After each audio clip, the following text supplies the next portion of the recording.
Bonjour à toutes et tous, je m'appelle Petra, je suis étudiante à l'Université Bordeaux-Montaigne, y compris militante à l'association étudiante 11e thèse, pour laquelle je suis également élue à la CFVU de l'UBM. À partir d'un cadre unitaire avec plusieurs organisations étudiantes, on a lancé une enquête sur les conditions de vie et d'études des étudiants, notamment après que la précarité ait été mise sous le feu des projecteurs médiatiques.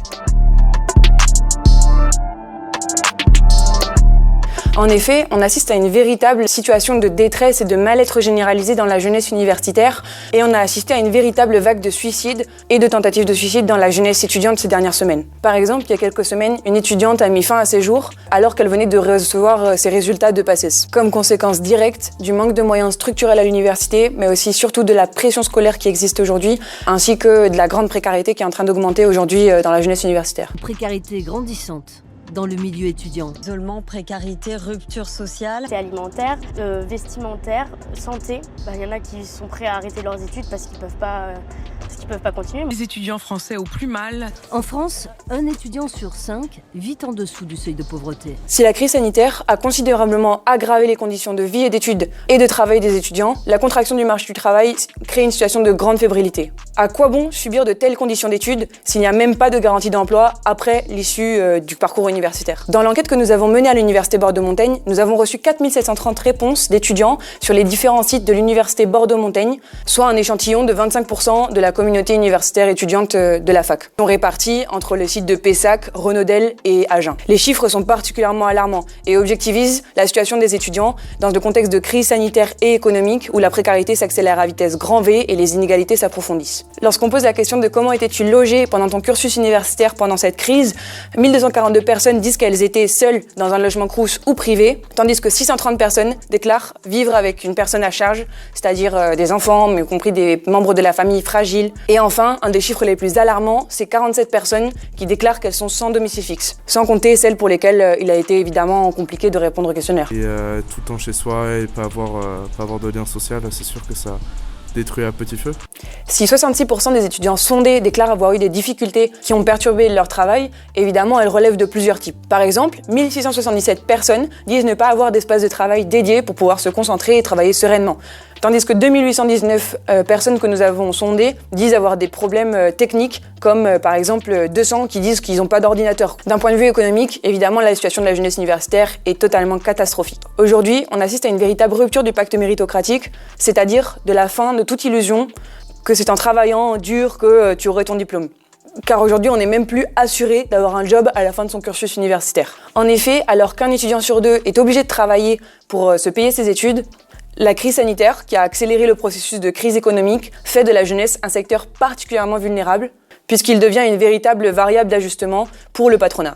Contrats précaires, licenciements du jour au lendemain, les jeunes sont majoritairement dans une situation économique vraiment alarmante, rendant parfois même difficile d'accomplir les besoins les plus élémentaires, comme se nourrir correctement ou bien payer son loyer. De nombreux étudiants s'alimentent une fois par jour, ou par exemple sautent des repas pour pouvoir rester dans les clous de leur portefeuille. Je pense que comme moi et la plupart des étudiants, on a perdu notre travail, puisque quand on a un petit contrat, on est plus en CDD qu'en CDI. Surtout quand on perd notre travail, c'est encore pire, parce qu'on vit soit de la bourse, pour ceux qui en ont, et sinon on vit de rien. Qui ont dû faire des heures sup en plus de travailler pour la fac et tout.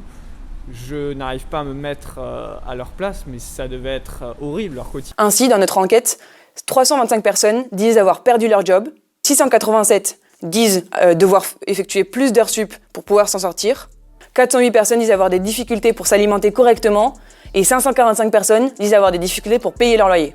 Évidemment, quand tu n'arrives même pas à te nourrir ou à te loger correctement, ça impacte directement ton cursus universitaire et surtout ça approfondit les inégalités et la détresse qui est toujours plus grandissante dans la jeunesse. Mais c'est surtout source d'extrême angoisse pour les jeunes qui aujourd'hui peinent à suivre leurs cours. Le confinement pendant le premier semestre, en plus lors de ma licence 1, ça n'a pas été évident du tout. Pas mal de phases de décrochage. Ainsi, dans notre sondage, 50% des étudiants disent avoir déjà eu l'idée d'abandonner leur cursus, tandis que 75% déclarent appréhender fortement leur second semestre. Quant à l'état d'esprit et la situation psychologique des étudiants, c'est une hécatombe. La solitude liée au confinement, souvent dans des conditions particulièrement difficiles, mais aussi le couvre-feu qui fait que tu es obligé de rentrer chez toi à 18h dans ton 9 mètres carrés, alors qu'en même temps tu peux être entassé dans les transports ou aller bosser, mais tu peux pas avoir des amis ou partager des moments de sociabilité. Tous les étudiants qui sont seuls dans leur logement et surtout ceux qui sont du coup en première année aussi par exemple, en L1, ça va être super dur en fait de faire face à la sortie de lycée, une solitude face aux cours, face aux profs qui sont pas forcément compréhensifs et à l'administration qui les écoute pas forcément non plus. Donc. Pendant plus d'1 mois, voire même 2 mois, il y a des fois des dépressions qui s'installent. Mais J'ai des potes qui partent en vrille, j'en ai 2 qui parlent de suicide, une qui est devenue alcoolique, 3 ou 4 qui ont commencé la drogue. Et toi t'es là, tu vois tes potes comme ça, tu te dis putain je peux rien faire pour eux. Puisque t'es dans la même merde. Certains étudiants, beaucoup qui sont en détresse. On observe une augmentation de la demande d'aide psychologique. Que tous les cours à distance et tout le temps chez soi et pas avoir de lien social, c'est sûr que ça détruit à petit feu. D'autres personnes, ça a pu finir dramatiquement et ça c'est triste à savoir. Dans notre enquête, les chiffres sont alarmants de ce point de vue.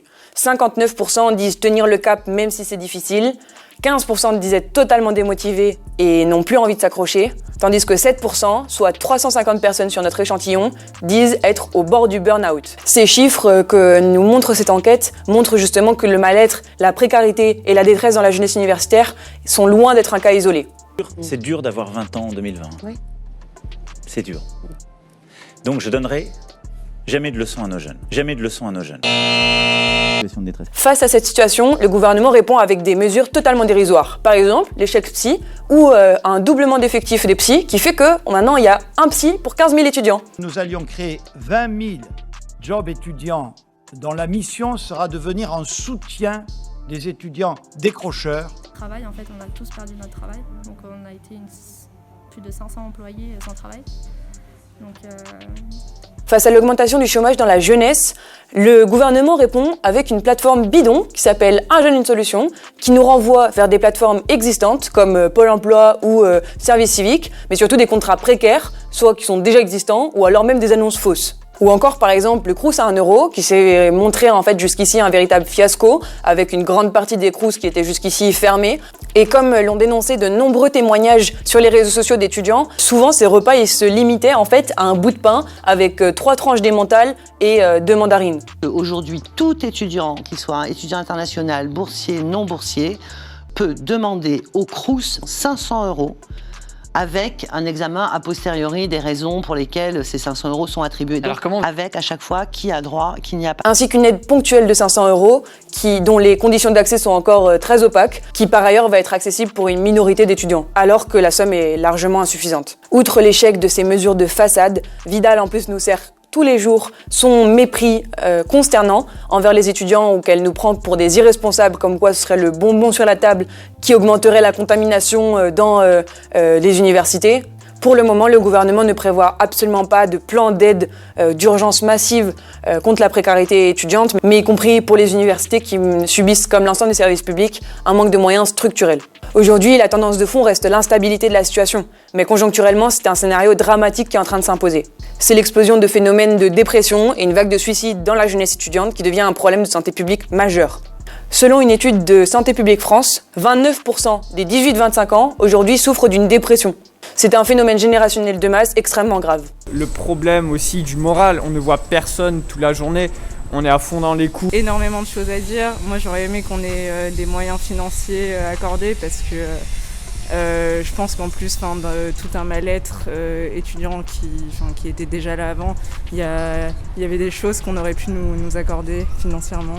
Les éléments qui ressortent le plus dans les témoignages de la cause sur ce mal-être, c'est l'isolement, la précarité, la peur de l'échec scolaire, le décrochage ainsi que l'angoisse quant à l'avenir. Dans ce contexte où le gouvernement s'est révélé particulièrement incapable jusqu'ici de répondre à l'urgence sanitaire et économique, on ne peut pas leur faire confiance pour gérer l'urgence qui existe dans la jeunesse. De même, la gestion de la misère que font les directions d'université en se faisant le véritable relais du ministère sur le terrain est inacceptable. Dans ce contexte, la sélection sociale ne va faire que s'accentuer en touchant particulièrement les secteurs de la jeunesse les plus vulnérables, les plus touchés par cette détresse. C'est horrible, mais il a fallu qu'on fasse remarquer aux professeurs que c'était pas logique de maintenir les mêmes conditions de devoirs ou d'examen, pour qu'ils se rendent compte qu'en fait il y avait un truc qui clochait. Enfin, ils n'ont pas eu le bon sens de se dire mais en fait des élèves qui soient 4 heures dans un amphi pour disserter alors que les conditions du premier semestre elles étaient horribles et que je sais pas comment ça se passera pour le second semestre ou pour devant un ordi, enfin c'est très difficile de se concentrer 4 heures à disserter. Je sais pas combien de temps on va pouvoir tenir comme ça. Cela, dans ce contexte exceptionnel et pour ne pas faire payer les frais de la crise à la jeunesse, il est élémentaire de refuser la sélection sociale et d'exiger la validation automatique pour toutes et tous. En ce sens, 63% des étudiants qui ont répondu à notre enquête sont favorables à cette validation automatique. Macron, Castex et Vidal ont du sang sur les mains. Face à l'amateurisme total des présidences d'université, du ministère et du gouvernement pour gérer la crise dans les universités, dans les services publics, etc., à la fac, il est nécessaire que ce soit aux étudiants, aux professeurs, enseignants et personnels de décider eux-mêmes. Dans notre enquête, 88% des étudiants qui ont répondu affirment vouloir être davantage consultés pour toutes les décisions quant aux modalités d'examen. Ce qui révèle que nous devons rompre avec la gestion totalement antidémocratique, opaque et arbitraire de l'université. Pour que ce soit pas à nous de payer la crise et qu'on soit pas la génération sacrifiée, il va falloir imposer un plan de mesures d'urgence contre la précarité étudiante. À Bordeaux, nous lançons des comités de lutte contre la précarité étudiante. Si tu es intéressé, contacte-nous.